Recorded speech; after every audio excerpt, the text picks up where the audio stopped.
Blessed is the man. The word blessed there in our English is translated from the Hebrew word, which is what this was originally written in, the Hebrew word ashrei, which means happy.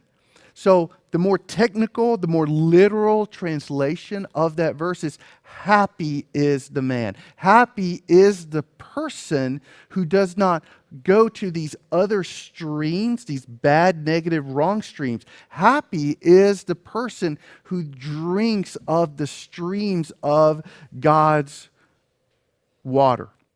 For years, I've heard people say, well, God really only cares about your holiness. He doesn't really care about your happiness. Hogwash. That's false. That's wrong. That's not true. That is a false statement. God does care about the happiness of his people. Parents, do you care about the happiness of your children? I mean, of course you do. You'd be a monster if you didn't. God is a good father who sincerely and genuinely cares about the joy and the gladness and the happiness of his people. I think it's a false dichotomy to set happiness and holiness apart as if they're in opposition to one another, as if they are mutually exclusive. That is just simply not the case.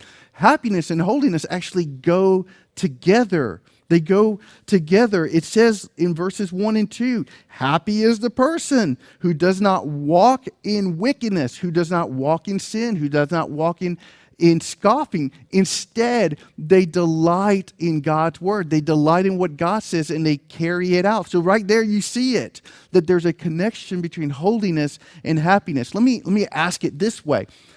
Who do you believe was the happiest, most joyful, glad person who's ever walked on the face of the planet? Famous Sunday school answer. Jesus. Jesus. Right? Happiest person who's ever walked the face of the planet. Who was the holiest person who's ever walked on earth? Jesus. That's not coincidental. That's not coincidental in the least bit. The key to true, sincere joy and happiness and gladness is listening to what God says.